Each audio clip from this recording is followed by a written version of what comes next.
Office से आते आते आज फिर देर हो गई थी। ज़रूरी मीटिंग करते रात के 11 बज चुके थे। रविंदर एक क्राइम ब्रांच में सीनियर पुलिस ऑफिसर था। अक्सर उसको इसी तरह घर आते आते काफ़ी देर हो जाती थी। गाड़ी चलाते हुए थकावट से भरपूर एक नज़र उसने अपनी कलाई पर बांधी हैंड वॉच पर डाली। आज फिर मुझे सिर्फ चाय पीकर ही सोना पड़ेगा। उस वक्त भला कौन खाना बनाकर देगा, और ख़ुद तो उसमें बिल्कुल भी हिम्मत नहीं थी कुछ बनाकर खा लूँ। जबकि भूख जोरों से लगी थी। उसने एक लंबी सांस छोड़ी। सोचा यूं तो होटल खुले होते थे, मगर कई साल घर से दूर रहते हुए इतना आलस हो गया था कि अब होटल के खाने से भी परेशान हो चुका था। अपनी ड्यूटी की वजह से जब वो घर देर से आता तो उसका यही रोज़ का काम होता। अपने मकान के छत के ऊपर चढ़कर गर्मा गर्म चाय पीते हुए अपने आसपास के घरों का जगमगाता हुआ नज़ारों का आनंद उठाता। उसका आलीशान बंगला खास ऊंचाई पर बना हुआ था, जिसकी वजह से अपने घर के सामने बनी बिल्डिंग, खिड़कियां, दरवाजे अगर खुले होते तो उसे आसानी से घर का अंदरूनी मंजर नजर आता था। उस इलाके के घर बहुत दूर दूर और छोटे छोटे दिखाई देते थे, लेकिन रात के वक्त घरों में लाइट टिमटिमाती हुई नजर आती थी। रविंदर को ये सब बहुत पसंद था। वैसे फ्री टाइम में उसके अलावा उसके पास और करने को कोई काम नहीं था। वह घर में अकेला ही होता तो बोरियत से बचने के लिए यही सब करता। और उसने हल्का सा आज शावर लेकर कपड़े बदल लिए और अपने लिए चाय बनाकर छत पर जाकर बैठ गया। अभी उसने चाय का एक कप ही लिया था, बिल्कुल सामने वाले फ्लैट के कमरे की लाइट ऑन हुई और सामने का मंजर चौंका गया था। रविंदर के लिए वह मंजर बिल्कुल नया और हैरान करने वाला था। उसे कुछ वक्त इस घर में रहते हुए थे, मगर वह लड़की आज पहली बार उसकी निगाहों में आई थी। उसने कमरे की खिड़की खोल रखी थी। अलमारी से अपने कपड़े निकाल कर वह लड़की नहाने के लिए जा रही थी।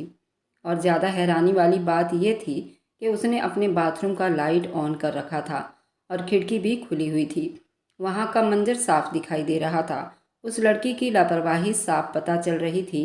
उसे कोई फर्क नहीं पड़ता था कि उसने कमरे की खिड़की और बाथरूम का खिड़की भी खुला छोड़ रखा था, और ऐसे में कोई भी उसे बड़ी आसानी से देख सकता था। शायद उसको ये लगता था कि हमेशा की तरह आज भी ये बंगला सुनसान है और यहाँ कोई नहीं रहता, क्योंकि घर आने के बाद भी रविंदर बहुत कम घर की लाइटें ऑन करता था और अक्सर तो वह घर में आता ही नहीं था। ऐसे में उस लड़की का इस घर के मामले में लापरवाह होना बनता था। और वहाँ रविंदर का ऊंचा आलीशान घर था, जिसकी छत पर बैठकर फ्लैटों के अंदर की जिंदगियां देखी जा सकती थी, मगर फिर भी उसे कुछ तो सावधानी से काम लेना चाहिए था। भला कोई लड़की इतनी लापरवाह कैसे हो सकती थी? जरूरी तो नहीं कि हमेशा बंद रहने वाला बंगला हमेशा के लिए बंद ही रहे। वहाँ कोई इंसान ना रहने के लिए आए। घर रहने के लिए बनाए जाते हैं। इस घर को भी कोई खरीद सकता था। उस लड़की को पता ही नहीं कि वह उस वक्त मेरी नज़रों के छाँव में है। रविंदर बड़ी हैरानी से सोचते हुए उस लड़की की हर हरकत पर नज़र रख रहा था। उसे लगा था शायद कपड़े उतारने से पहले वह खिड़की और दरवाजे बंद कर देगी, मगर रविंदर की हैरानी का ठिकाना ना रहा जब उस लड़की ने खुद को अपने आप को बेपर्दा किया और नहाने लगी। रविंदर पत्थर का हो चुका था। होठों की तरफ जाता हुआ चाय का कप जहाँ का तहाँ खड़ा रह गया। जिंदगी में पहली बार रविंदर की नज़रों ने ऐसा मंजर देखा था। वह अपने होश खो बैठा था। वह लड़की बहुत ही खूबसूरत थी। उसका खूबसूरत बदन, दूध जैसा गोरा रंग, और इतनी खूबसूरत कि उसकी खूबसूरती की शायद ही कोई मिसाल इस दुनिया में होगी। उसे देखकर तो किसी अच्छे खासे समझदार की भी होश उड़ जाती। उसका हुस्न देखकर रविंदर का दिल तेजी से धड़कने लगा था।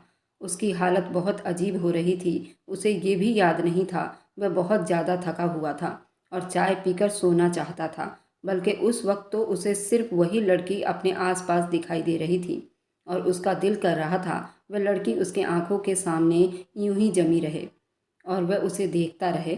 रविंदर बहुत चाहत से उसे देखने में बिजी था जब उसे अपने मोबाइल की रिंगटोन सुनाई दी। उसकी नज़रों का बहाव टूट चुका था। उसने बहुत ही लापरवाही से अपना मोबाइल उठाया, मगर नंबर देखकर जल्दी ही कॉल अटेंड कर ली और कमरे की तरफ बढ़ गया। कॉल उसके सीनियर ऑफिसर की थी। वह कॉल उठाना बहुत ज़रूरी था और अब वह क्राइम ब्रांच में जा चुका था, जिसकी वजह से प्राइवेट कॉल सुननी पड़ती थी। फिलहाल कमरे में जाना बहुत ज़रूरी था। अगर कॉल ज़रूरी ना होती तो रविंदर कभी कॉल अटेंड नहीं करता और छत पर ही बैठा उस मंजर को देखता रहता। रविंदर ने बहुत ही लापरवाही से अपने ऑफिसर की बात सुनी, फिर जल्दी से सारी बात को समेटकर कॉल करते हुए बाहर की तरफ बढ़ता कि दोबारा उस खूबसूरत हसीना को देख सकूं। मगर अफसोस कमरे की लाइट अब बंद हो चुकी थी। वह लड़की वहाँ से गायब थी। रविंदर का दिल एकदम से उचाट हो गया था। अब उसका कहीं भी दिल नहीं लग रहा था। बार बार वही मंजर उसकी आंखों में घूम रहा था। वह सारी रात उसने बेचैनी में बिस्तर पर काट दिए थे। उस लड़की की हसीन जिस्म रविंदर के सारे सोचों का मोड़ अपनी तरफ मोड़ रखे थे। उसका हर अंदाज, खूबसूरत जिस्म रविंदर के दिमाग पर छप चुका था। वह चाहकर भी खुद को उस लड़की की याद से बाहर निकल नहीं पा रहा था। सारी रात जागते रहने की वजह से रविंदर की आंखें सूजी हुई थी। उसका सर भारी हो रहा था। उसने बड़ी बेमन से नाश्ता किया, चाय का कप पीकर अपने ऑफिस निकल पड़ा। मगर आज पहले की तरह उसके अंदर फुर्ती और जोश दिखाई नहीं दे रहा था, जबकि वो अपने काम के बारे में बहुत ही गंभीरता से डील करता था। मगर आज किसी भी काम में उसका दिल नहीं लग रहा था। उसने बहुत बेचैनी से पूरा दिन काटा और शाम होते ही अपने घर की तरफ चला आया। उसके पूरे जिस्म में बेचैनियाँ उभर रही थी। घर आते ही बेकाबू होकर वो फिर से छत की तरफ बढ़ने लगा, मगर फ्लैट में पूरी चुप्पी छाई हुई थी। रविंदर कमरे में चला आया, कपड़े बदले, खाना खाकर बिस्तर पर लेट गया। लेटते ही उसे गहरी नींद ने घेर लिया और सारी रात का जागा हुआ, सारे दिन का थका हुआ, फिलहाल वह नींद में जाते उसे 1 मिनट भी नहीं लगा था। उसकी आंखें बंद हो गई थी। करीब वह आधी नींद कर चुका था जब प्यास लगने से रविंदर की आंख खुली। उसने घड़ी पर टाइम देखा तो रात के 12 बज रहे थे। रविंदर ने पानी पिया और फिर सिगरेट की डिब्बी उठाकर छत पर चला आया। उसे सिगरेट पीने की बहुत चाहत हो रही थी। तब सिगरेट फूंकते हुए उसने देखा, फ्लैट के उस कमरे की लाइट ऑन हुई और वह लड़की फिर से उसे दिखाई दी। उसके दिल की धड़कनें बढ़ गई। वह लड़की पूरे कमरे में नाचती फिर रही थी। उसने बहुत साधारण सा कपड़ा पहन रखा था, मगर सादगी में भी वह गजब ही खूबसूरत दिखाई दे रही थी। गाने के धुन पर उसका जिस्म इस अंदाज में नाच रहा था और बलखा रहा था। वह साथ साथ गाना भी गा रही थी और अपने हाथों की उंगलियों को मस्ती में नचा रही थी। कल की तरह आज के मंजर ने रविंदर को बिल्कुल हिलाकर रख दिया था। वह लड़की लापरवाह होने के साथ साथ बहुत मासूम भी थी। नाचते हुए वह लड़की रविंदर को पूरी पागल कर चुकी थी। बेकाबू उसका दिल चाहा वह उठकर उस लड़की के पास पहुंच जाए, उस लड़की को छूकर देखे। उसकी नाजुक मोम सी उंगलियां देखकर रविंदर को अपनी संगीत टीचर की याद आई थी। वह 10वीं में था जब उसने अपनी एक टीचर को पसंद कर लिया था। वह टीचर पियानो टीचर थी। अपनी मोम उंगलियों से जब वो पियानो बजाती थी तो रविंदर को बहुत अच्छी लगती थी। वह अभी टीनेज में था, अपनी टीचर को दिल से पसंद कर बैठा था। अपनी पियानो टीचर की उंगलियां रविंदर के दिमाग में हमेशा के लिए छप चुकी थी। आज उस लड़कियों के उंगलियों ने पियानो टीचर की याद ताज़ा करवा दी थी। उस वक्त रविंदर को लगता था कि उस टीचर से ज़्यादा हसीन लड़की इस दुनिया में कोई नहीं होगी। मगर आज उस लड़की ने रविंदर को मजबूर कर दिया था। वह अपनी पियानो टीचर को पूरी तरह भुलाकर उस लड़की के इश्क में गिरफ्तार हो गया। रविंदर बेकाबू होकर अपने जेब से मोबाइल निकाला था ताकि उस लड़की की तस्वीर बना सके। मगर अफसोस, वह लड़की एक बार फिर से अपने कमरे की लाइट ऑफ करके वहाँ से जा चुकी थी। कुछ सोचकर रविंदर ने उस फ्लैट की तस्वीर बना ली। यूं तो उसकी याददाश्त बहुत तेज़ थी। अपने दिमाग और होशियारी की वजह से वह हर एक चीज़ को बारीकी से जानने की कोशिश करता था और आज होने वाला वह सारा मंजर को अपने दिमाग में सुरक्षित कैद कर चुका था। मगर उस लड़की को रविंदर खोना नहीं चाहता था। उसके दिल में ये आया, कहीं ऐसा न हो उस लड़की को खो दे और उस लड़की से हमेशा के लिए हाथ धो बैठे। तस्वीर बनाने के बाद वह अपने कमरे में चला आया। आज फिर से उसकी रात आंखों में कटने वाली थी। अब और ज़्यादा उसे आंख मिचौली का हिस्सा नहीं बनना चाहता था। रविंदर शुरू से ही बहुत जज्बाती और पल भर में फैसला करने वाला इंसान था और दिल के मामलों में तो कभी भी सोचने और समझने में वक्त खराब करना अच्छा नहीं समझता था। उस वक्त भी एक पलों में उस लड़की को अपना बनाने का फैसला कर चुका था। वह लड़की पूरी तरह रविंदर को अपना दीवाना बना चुकी थी। अब रविंदर चाहता था कि उसे हमेशा के लिए अपनी ज़िंदगी में शामिल करके अपने घर ले आए। रविंदर ने सोच लिया था कि हर हाल में उस लड़की को हासिल करेगा। अब उसे इस लड़की के घर वालों तक पहुंचना था। उसके लिए रविंदर के दिमाग में मैडम मोहिनी का ख्याल आया था, जो उसकी सीनियर ऑफिसर थी। रविंदर से बहुत मोहब्बत करती थी। रविंदर उनको अपने बेटे की तरह लगता था, जो कुछ टाइम पहले एक खास मिशन को सर अंजाम देते हुए वो मर चुका था। मैडम मोहिनी अपने बेटे की कमी रविंदर का ख्याल रखकर पूरा कर रही थी। रविंदर को मैडम मोहिनी से बहुत ही लगाव हो चुका था। वह उनकी दिल से इज्जत करता था। अपनी ज़िंदगी की हर बात मैडम से शेयर कर चुका था। उस वक्त भी अपनी दिली इच्छा पूरा करने के लिए उसे मैडम मोहिनी बहुत अच्छी लगी थी। रविंदर ने बहुत बेचैनी से रात बिताई और फिर सुबह होते ही पहली फुर्सत में मैडम मोहिनी के घर पहुंच गया। उसे इतने सुबह अपने घर में देखकर मैडम मोहिनी पहले तो बहुत हैरान हुई, मगर फिर खुश होकर वह उससे घर आने की वजह पूछने लगी। आज कैसे इतनी सुबह सुबह मेरे बेटे ने मेरे घर की राह देख ली? खैर सब ठीक है ना? जरूर तुम्हें मुझे कोई ज़रूरी काम आन पड़ी होगी, वरना इस तरह तुम मेरे घर कभी नहीं आते। उसे घर के अंदर ले जाते हुए मैडम मोहिनी ने उससे बात की तो रविंदर हंस पड़ा और बोला, बिल्कुल ठीक पहचाना आपने अपने बेटे को। सच में मुझे बहुत ज़रूरी काम है, तभी तो इतने सुबह सुबह मैं आपके पास पहुंच गया हूं। बस आप मुझे मायूस मत करना। हाँ बेटा बोलो, क्या काम है? वह बड़ी फिक्र में होकर बोली थी। मैं अपनी औलाद को कभी मायूस नहीं करती। उन्होंने बहुत मोहब्बत से रविंदर के सर पर हाथ फेरा।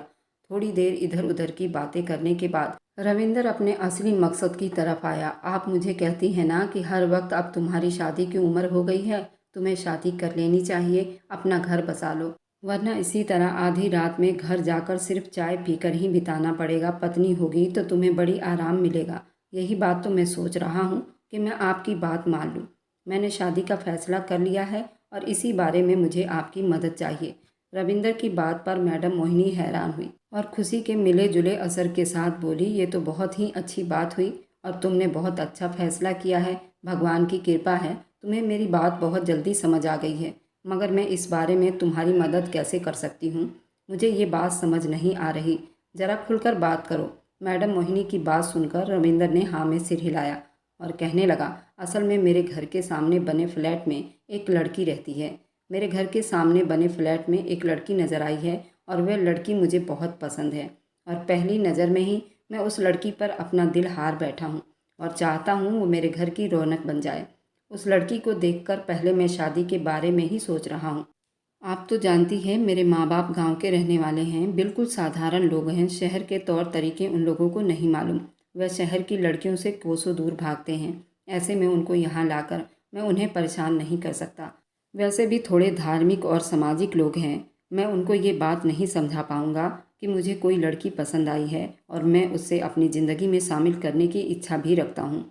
उनकी नज़र में ये फालतू की बातें होगी। मैं चाहता हूँ कि आप लड़की के घर जाकर मेरा रिश्ता मांगो। मैं जल्द से जल्द उस लड़की से शादी करना चाहता हूँ। अब आप बताइए, आप किस दिन उस लड़की के घर जाकर मेरे रिश्ते की बात करोगी? रविंदर ने सवालिया नज़रों से मैडम मोहिनी की तरफ देखा था। वह हैरानी से रविंदर का मुंह तकने लगी थी। ये बात बहुत अच्छी है कि तुमने खुद ही लड़की पसंद कर ली है। आदमी अपनी पसंदीदा औरत के साथ बहुत ज़्यादा खुश रहता है, मगर तुम्हें जल्दी किस बात की है? और सिर्फ एक नज़र देख लेने से तुमने शादी का फैसला कर लिया। क्या पता वह लड़की तुम्हारे लिए अच्छी ना हो। कुछ तो उसके बारे में छानबीन करो, ऐसे एकदम से रिश्ता नहीं मांगा जा सकता। मैडम मोहिनी की बात पर रविंदर बेचैन हुआ था। उसके आंखों में वह 2 रातों वाला मंजर घूम गया था जिसने रविंदर को बेकाबू कर दिया था। मगर रविंदर ने अपनी ये बेताबी खुलकर नहीं बता पाया और कहा, फिलहाल मैडम, मैंने उस लड़की को दिल से पसंद कर लिया है। अब अगर मैं थोड़ी भी देर करता तो क्या पता उसका कहीं और रिश्ता हो जाए और वो मेरे हाथ से निकल जाए। आप तो मुझे अच्छी तरह से जानती हैं, मैं अपने तरीके से ज़िंदगी बिताना बहुत अच्छे से जानता हूँ। आप फिक्र मत करो। लड़की मेरे टाइप की नहीं हुई तब भी मैं उसके साथ एडजस्ट कर सकता हूँ। अभी तो बस उसको अपनी ज़िंदगी में शामिल करना है। आप विश्वास नहीं करोगी, वह बहुत लापरवाह लड़की है। मैं नहीं चाहता उस पर किसी और की निगाह पड़े। वैसे भी अकेले रहते रहते अब ऊब चुका हूँ। बस आप जल्दी से उसके घर जाकर मेरा रिश्ता मांगो और बात तय होते ही मैं अपने माँ बाप को गांव से बुलवा लूँगा। उसकी बेताबी पर मैडम मोहिनी को खूब हंसी आई थी। भाई अब तो मुझे भी शक हो रहा है, ज़रूर बहुत हसीन लड़की होगी जिसने रविंदर जैसे बंदे को इतना पागल कर दिया है। तुम कहो तो मैं अभी तुम्हारे साथ चलती हूँ, मगर तुम्हें थोड़ा समझदारी से काम लेना चाहिए। तुम पहले पता तो करो उस घर में और कितनी लड़कियाँ हैं। तुम्हें तो उस लड़की का नाम तक नहीं मालूम। ऐसा ना हो मैं उस घर में जाऊं और वहां किसी और लड़की से तुम्हारा रिश्ता करवा दूं, क्योंकि अगर मुझे नाम ही नहीं मालूम होगा तो मैं किसका नाम लूँगी और फिर तुम सारी ज़िंदगी हाथ मलते रह जाओगे। बाद में मुझसे शिकायत मत करना। उसकी फैमिली के बारे में कोई जानकारी है या नहीं, या तुम ऐसे ही मुंह उठाकर यहाँ चले आए हो? मैडम मोहिनी की बात पर रविंदर ने अपना सर पीट लिया। सच में ये सब तो उसने कभी सोचा ही नहीं था। उसने तो उस फ्लैट में सिर्फ उस लड़की को देखा था, मगर वह नहीं जानता था उस घर में और कितने लोग रहते हैं। अपने उतावलेपन पर रविंदर बहुत शर्मिंदा हुआ था। हाँ, उस तरफ तो मेरा ध्यान ही नहीं गया। सच में आप मेरी बहुत अच्छी माँ हैं, वरना अपनी बेवकूफ़ी की वजह से मैं कोई गलत फैसला कर बैठता। मैं आज ही उनके बारे में पूरी इन्फॉर्मेशन लेकर आपको बताता हूँ, फिर मेरे रिश्ते की बात चलाएंगे। अब मैं चलता हूँ, मुझे दफ्तर भी तो पहुँचना है। ये कहते हुए रविंदर उठ खड़ा हुआ तो मैडम मोहिनी ने कहा, अब आ ही गए हो तो नाश्ता मेरे पास करो। मैडम ने टेबल पर नाश्ता लगा दिया। मैं तुम्हारा एक नहीं सुनूंगी। मैडम मोहिनी के इतना कहने पर रविंदर ने उनके साथ बैठकर नाश्ता किया। फिर वहाँ से निकलने के बाद रविंदर पहली फुर्सत में अपने खास बंदों को उस लड़की के फ्लैट का एड्रेस बताकर उससे पूरी इन्फॉर्मेशन लेने के लिए भेजा था। कुछ ही घंटे बाद रविंदर का आदमी उस फ्लैट में रहने वाले लोगों की पूरी जानकारी ले आया था। उसके हिसाब से उस फ्लैट में 2 बूढ़े माँ बाप के साथ एक बेटी रहती थी। अपने माँ बाप की इकलौती औलाद थी, उसका और कोई भाई बहन नहीं था। ये सुनकर रविंदर बड़ा तसल्ली में हो गया था। अब उसे ये डर नहीं था कि कोई गलतफहमी के चक्कर में उसके घर में कोई गलत लड़की ना आ जाए। रविंदर ने सारी डिटेल मैडम मोहिनी को बता दी और जल्दी ही उनके घर जाने का प्लान बना लिया। रविंदर की बेताबी चरम सीमा पार कर चुकी थी। उसका बस नहीं चल रहा था उसी दिन ही वह लड़की उसके घर की और उसके दिल की मलिका बन जाए।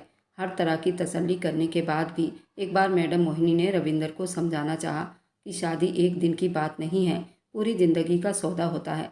उसे सोच समझकर ये फैसला करना चाहिए। मगर रविंदर फैसला कर चुका था और ज़्यादा कीड़े निकालना नहीं चाहता था। उसके दिल की बेताबी देखते हुए मैडम मोहिनी ने भी और ज़्यादा कोई बहस नहीं की और एक दिन उस लड़की के घर रिश्ता लेकर पहुंच गई। मैडम मोहिनी बहुत साफ दिल की सुलझी हुई औरत थी। उन्होंने बहुत तरीके से रिश्ते की बात चलाई। उस लड़की के माँ बाप के सामने रविंदर की इतनी तारीफ़ें की थी कि अपनी खूबियों को सुनकर रविंदर हैरान हुआ था। वह इतनी खूबियों का मालिक था, ये बात उसे आज ही मालूम हुई थी। वह अपने जाती ज़िंदगी में बहुत ही लापरवाह इंसान था। खाना पीना, उठना बैठना, घर के हर काम में वह लापरवाही करता था। बस वह अपने ड्यूटी और ड्यूटी के कामों में बहुत सतर्क रहता था और एक चालाक और दिमागदार इंसान था। बस यही खूबी थी उसमें कि वह एक बहुत पढ़ा लिखा इंसान था, एक अच्छे पोस्ट पर नौकरी कर रहा था और अच्छी शकल सूरत का मालिक भी था। मगर मैडम मोहिनी ने तो उसे ज़मीन से आसमान पर पहुंचा दिया। उन्होंने रविंदर की इतनी तारीफ़ें की। दिल में सोचा, अगर इतनी खूबियाँ हैं मुझ में तो उन्होंने अपनी बेटी का रिश्ता क्यों नहीं दिया मुझे। रविंदर को मोहिनी की इतनी तारीफ़ करना मजाक लग रहा था और वह मोहिनी मैडम के बारे में अंदर अंदर ये सोच रहा था, अगर इस टाइम मैडम मोहिनी रविंदर के दिल का हाल जान लेती तो रविंदर को जान से मार डालती। रविंदर ने ख्यालों की दुनिया से खुद को नॉर्मल किया। वह जानता था मैडम मोहिनी हर हाल में इस रिश्ते को पक्का करना चाहती हैं। लड़की का बाप मेहनत मजदूरी करके बड़ी मुश्किलों से अपनी पत्नी और बेटी का पेट पाल रहा था। ऐसे में इतने बड़े पोस्ट पर तैनात लड़के का रिश्ता पाकर वह गरीब लोग हड़बड़ा चुके थे। एक तरफ से तो उन्हें खुशी हो रही थी, उनकी बेटी को बैठे बिठाए इतना अच्छा रिश्ता मिल गया था। दूसरी तरफ वो परेशान भी थे, न जाने ये लड़का उनकी बेटी के लिए अच्छा रहेगा या नहीं। मैडम मोहिनी ने उनको हर तरह से तसल्ली दिलवाई थी। रविंदर के माँ बाप के बारे में सारा कुछ बताया और उन्होंने सोचने के लिए कुछ टाइम भी दी और वह वहाँ से आ गई। घर पहुँचते ही रविंदर ने बहुत बेताबी से पूछा था, आपको क्या लगता है वो लोग मुझे रिश्ता देंगे? वे लोग मना तो नहीं करेंगे ना? रविंदर के हर अंदाज से पता चल रहा था कि उस लड़की को पाने के लिए रविंदर कितना पागल हो रहा था। मैडम मोहिनी बहुत हैरान थी। वीरेंद्र जैसे लापरवाह और मनमौजी लड़के को किसी लड़की के लिए पहली बार इतना पागल होते देखा था। उनके लिए हैरानी की बात थी, वह भी उस लड़की को देखना चाहती थी। मगर रविंदर की मौजूदगी में लड़की के बाप ने अपनी बेटी को वहाँ बुलाना अच्छा नहीं समझा था। मैडम मोहिनी ने भी ज़्यादा मजबूर नहीं किया। वह समझ गई थी लड़की के माँ बाप झिझक का शिकार थे। उन्होंने रविंदर को तसल्ली दी और कहा, गरीब लोग हैं और वे अपनी लड़की का रिश्ता अपने जैसे ही हैसियत वाले लड़के को देना चाहते हैं। ऐसे में इतने अच्छे रिश्ते का आना तो उन्होंने कभी सोचा भी नहीं होगा। वह ज़रूर हाँ करेंगे, बस उन्हें थोड़ा सा टाइम चाहिए। तुम थोड़ा सब्र रखो और समझो, लड़की बस तुम्हारी हो चुकी है। मैडम मोहिनी की बात पर रविंदर ने बेकाबू होकर भगवान से प्रार्थना की। ये बात सच साबित हो गई। 2 दिन के बाद लड़की के माँ बाप ने रविंदर के रिश्ते के लिए हामी भर ली थी। रिश्ता तय होते ही रविंदर खुशी से झूम उठा था। उसके पैर जमीन पर नहीं टिक रहे थे। पहली फुर्सत में उसने गांव से अपने माँ बाप को बुलवाया। जब उनको बताया वह रिश्ता कर चुका है तो उसके माँ बाप थोड़ा मायूस हुए और परेशान भी। वह कहने लगे, हमने तो तुम्हारे रिश्ते के लिए बहुत कुछ सोच रखा था, मगर तुमने तो खुद ही रिश्ता तय कर लिया और हमें बताया तक नहीं। जाने कैसे लोगों में रिश्ता जोड़ दिए हो। मैं तो अपने जान पहचान के लोगों में ही तुम्हारा रिश्ता करना चाहती थी। अपनी माँ की नाराज़गी पर रविंदर बेचैन हुआ। माँ के हाथों को थामकर बोला, कैसी बातें करती हैं मम्मी, आपकी और पापा की खुशी मेरे लिए बहुत ज़रूरी है। मैंने आपको मैडम मोहिनी के बारे में बताया हुआ है ना, वो मेरी माँ जैसी हैं, बिल्कुल आपकी तरह मेरा ख्याल रखती हैं। ये रिश्ता उन्हीं की वजह से हुआ है। उन्होंने लड़की की बहुत तारीफ़ की है, फिर भी आपको तसल्ली नहीं हो रही तो आप जाकर लड़की को खुद देख लो, उसके घर वालों से भी मिल लो। रविंदर ने माँ से कहा तो वो बेटे के कहने पर खुश हुए थे। उनके लिए इतना ही काफ़ी था, उनका बेटा उन्हें इतना मान सम्मान दे रहा था। वैसे भी मैडम मोहिनी वे दिल से धन्यवाद करना चाहती थी, जो इस अजनबी शहर में उनके बेटे का इतना ख्याल रखती थी।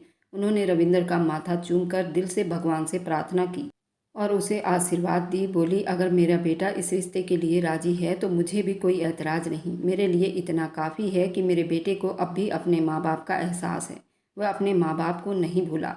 मेरी प्रार्थना है कि वह लड़की तुम्हारे लिए बहुत अच्छी साबित हो। इतना ज़रूर कहूँगी, अगर तुमने लड़की को स्वीकार कर लिया है तो सारी ज़िंदगी उसके साथ निभाना। मैं नहीं चाहती बाद में तुम कोई और समस्या खड़ी करो। मैं तुम्हारी लापरवाही से बहुत ज़्यादा डरती हूँ। माँ के गुस्से पर रविंदर ने उन्हें भरपूर तसल्ली दी। अब वो उन्हें क्या बताता कि वह तो उस लड़की के इश्क में पूरी तरह पड़ चुका था और उसको छोड़ने या उसके साथ बुरा करने का तो सोच भी नहीं सकता था। फिर रविंदर के माँ बाप लड़की के घर गए, उनसे मुलाकात की और शादी की बात तय हो गई। जब लड़की को देखा तो रविंदर के माँ बाप दोनों खुशी से निहाल हो गए। वह लड़की सच में चांद का टुकड़ा थी। जैसे लग रहा था जैसे उनके बेटे के लिए ही बनाई गई थी। उस लड़की को देखकर उनके दिल से बहुत बड़ा वहम खत्म हो चुका था।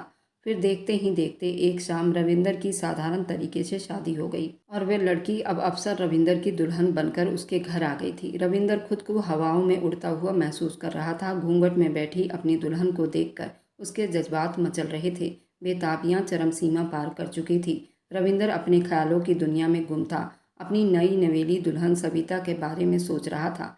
जब मैं उसे बताऊंगा मैंने उसे कब और कैसे देखा था तो ज़रूर हैरान होगी और खुश भी होगी।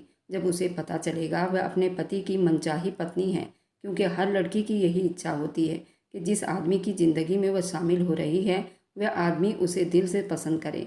मैं तो पहली नज़र में उसे मोहब्बत कर बैठा हूँ। ये सोचते हुए रविंदर के होंठ मुस्कुराए थे। कमरे में दाखिल होने के बाद रविंदर बड़ी मुश्किलों से अपने कांपते शब्दों पर काबू पाया था और फिर उसके पास बैठते हुए उसका घूंघट उठाया तो रविंदर को एक झटका सा लगा था। उसके मुस्कुराते होंठ सिकुड़ गए थे, माथे की रगें तन गई थी। वह लड़की नहीं थी जिसे रविंद्र ने देखा था, बल्कि उस लड़की से ये बिल्कुल अलग थी। ऐसा कैसे हो सकता है? उस घर में तो एक ही लड़की रहती थी, फिर मुझे दूसरी लड़की कैसे मिल गई? अपनी नई नवेली दुल्हन सविता को गहरी नज़रों से देखते हुए रविंदर ने सोचा।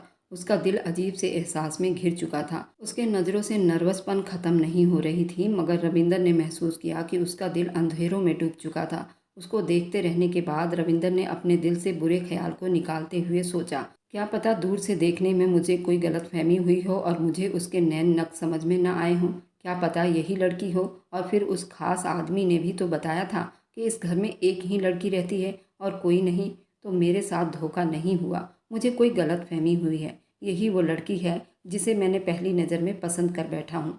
रविंदर ने सविता के हसीन रूप को अपनी नज़रों में समेटते हुए सोचा, मगर उसके साथ एक रात बिताकर रविंदर के शक की पुष्टि हो गई थी। ये लड़की सच में और थी, क्योंकि उस रात सविता से उसने कई सवाल पूछे थे। सविता, क्या तुम्हें डांस पसंद है? क्या तुमने कभी रात को नहाया? सविता ने ऐसे सवाल पर रविंदर को बड़ी आश्चर्य के साथ देखा था। उसने कहा कि मैं एक पूजा पाठ करने वाली लड़की हूँ और मैं रात को कभी नहीं नहाती। डांस तो मुझे बिल्कुल भी नहीं आता और ना ही मुझे नाचना आता है।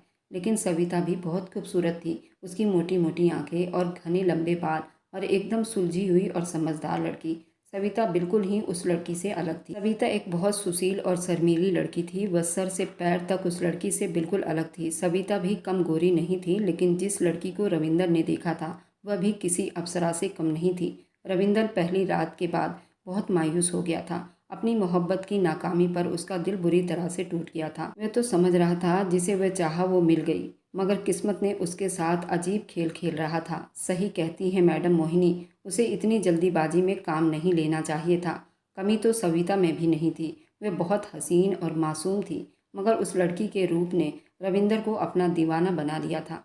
ऐसे में सविता का साथ उसे बिल्कुल भी अच्छा नहीं लग रहा था। सविता पहले ही दिन उसे पसंद नहीं आई थी, लेकिन अपनी नापसंदगी वह सविता को किसी भी तरह नहीं बताना चाहता था। उसने अपनी माँ से वादा किया था इस रिश्ते को अपने दिल से निभाएगा, और अब अपने शब्दों में वो खुद फंस चुका था। रविंदर को समझ नहीं आ रही थी वो क्या करे। शादी से पहले वह जितना जज्बाती और जोश में था, अब उसके सारे सपनों पर पानी फिर चुका था। वह एकदम ठंडा पड़ गया था। वह बहुत बुरे दिल के साथ अपने माँ बाप और पत्नी के साथ गांव में चला गया था, जहां उसका रिसेप्शन बड़ी धूमधाम से मनाया गया था। वह अभी तक हैरान था। ये कन्फर्म हो चुकी थी इस घर में एक ही लड़की रहती थी, तो फिर वह लड़की कौन थी और उनके घर में क्या कर रही थी। उसके आगे की कहानी बहुत दिलचस्प रहने वाली है, आपकी आंखों से आंसू निकाल देगी। अपना दिल थाम कर सुनिएगा। दूसरे भाग के लिंक आपको डिस्क्रिप्शन में मिल जाएगा, आप उस लिंक पर क्लिक करके उसके दूसरे भाग को देख सकते हैं। और मेरी वीडियो जहां कहीं से भी आप लोग देखते हैं, कमेंट में अपने शहर और राज्य का नाम ज़रूर बताइए। मुझे आप लोगों के कमेंट पढ़ने में बहुत आनंद आता है और उन सभी का मैं बहुत बहुत धन्यवाद करना चाहती हूँ जो लोग मेरी वीडियो को देखते हैं, लाइक करते हैं और शेयर करते हैं। अगर आपको आज की कहानी पसंद आई है तो वीडियो को ज़रूर लाइक कीजिएगा और अपने दोस्तों के साथ शेयर भी कीजिएगा। और हाँ, अगर आपने अभी तक हमारे चैनल को सब्सक्राइब नहीं किया है तो ज़रूर सब्सक्राइब कर लें। मिलते हैं हम अपनी कल की एक और नई दिलचस्प कहानी के साथ।